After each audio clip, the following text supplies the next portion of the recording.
Hospital اور refer centre کا تذکرہ عموماً چلتا رہتا ہے۔ ہم موجود ہیں اس وقت تحصیلی ہیڈ کوارٹر ہاسپٹل سمانی میں، جہاں ہمیشہ یہ رہا کہ جو مریض ہیں عموماً وہ ریفر کر دیے جاتے ہیں، لیکن اب وہ پوزیشن تو نہیں بہت زیادہ بہتر ہے، اور کچھ شعبوں میں تو آپ یہ کہہ لیں کہ مثالی ہے، جس میں چلڈرن جو اسپیشلسٹ ہیں وہ 2 ہیں، اگرچہ ضرورت زیادہ ہے لیکن وہ کمی پوری ہو رہی ہے، اور بہت دور دراز سے بھی لوگ آ رہے ہیں جو توقع سے بھی برعکس، توقع کے برعکس ہے، جبکہ سب سے بڑی کمی جو ہے وہ جرنل جو لائن کی ہے، یعنی میڈیکل اسپیشلسٹ کی کمی ہے۔ اس کی وجہ سے یہاں کے عوام دشواری کا شکار ہیں، اور ساتھ یہ تذکرہ کرتے چلیں کہ یہاں جو رہائشی معاملات تھے کمروں کے اور رہائشی مکانات کے، ان کا سلسلہ بھی بدستور پینڈنگ ہے، جو افسوسناک ہے، اور میڈیکل اسپیشلسٹ جس کی ہر وقت ضرورت ہے اس کو اگر پورا کیا جائے تو اس کو ہم اگنور اس لیے نہیں کر سکتے کہ اسی کی ضرورت ہے، تو ریپیٹ کرنے کے بجائے ہم یہ کہیں گے کہ اس پہ ڈی ایچ کیو میں جو حالات ہیں اس کا تقاضا ہے کہ لوگ وہاں کی نوعیت، وہاں کی سہولیات یہاں پائیں تحصیل میں، تو یہاں ڈی ایچ او اپنے معاملات پہ توجہ دیں گی۔ اور ساتھ ساتھ میں یہ بھی بتاتا چلوں کہ آپ یہ بھی جانتے رہیں کہ یہاں جو گائنی کی سلسلے تھی اس میں جو کمی ہے وہ دور ہونی چاہیے۔ تو ہمارا شارٹ سا کلپ یہ ہے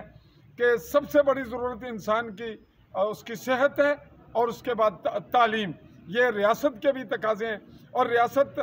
بہت حد تک سوئی بھی ہے، یا جو ریاست کو چلانے والی قوتیں ہیں وہ یہ بات ہم کھل کے اگر کہیں تو یہ کہیں کہ یہ پاکستانی زیر کنٹرول ہے، قبضہ ہے یا انتظام ہے، تو جو لوگ یہاں ہیلتھ کے حوالے سے سیکٹری بنتے ہیں ان کا تعلق شاید اس ریاست سے نہیں، اور ان کی پھر پولیٹیکلی جو انوالومنٹ ہو جاتی ہے یا کچھ اور ہے، تو اس کو مد نظر رکھیں۔ یہ صحت کا شعبہ ہے اور یہ ہمارا حق بھی ہے، تقاضا بھی ہے، اور یہاں خاموشی کسی طرح بھی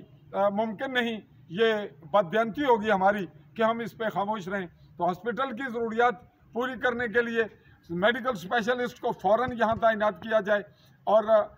جو ہمارے اس وقت دموٹ سب سے مشکل اسٹیشن ہے برجن ہے، اور اس طرح جو پونے کے کچھ علاقے ہیں کھمبا ہری پور، اگر وہاں سے بھی بچے آ رہے ہیں تو یہ اس ہاسپٹل پہ جو چلڈرن اسپیشلسٹ ہیں ان پر اعتماد ہے، اور یہ ایفیشنسی حکومت کے فیور میں جاتی ہے، وزیر اعظم کے فیور میں، ڈی ایچ او کے فیور میں، اور جو ریٹائرڈ ہوئے ہیں فاروق نور ڈائریکٹر ڈی جی، ان کے بھی فیور میں، اور جو نئے ہیں وہ بھی اس پہ توجہ دیں گے، جو یہاں کی کمی ہے اس کو دور کیا جائے گا۔ اور ٹراما سینٹر کا جو وعدہ تھا وزیر اعظم کا وہ پورا نہیں ہوا، اس کا تعلق اور ٹوٹلی انتظامیہ سے ہے کہ 10 لاکھ اگر جو کرنا ہے ہمارے سپرڈنٹ میڈیکل سپرڈنٹ ہیں تو وہ بھی اس پہ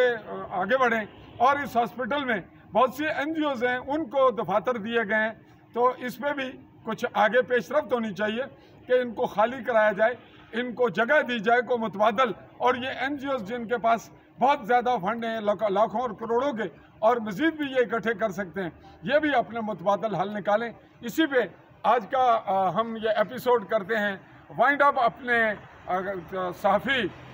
شداد اقبال کے ساتھ۔ آپ سے چاہوں گا اجازت، اللہ حافظ۔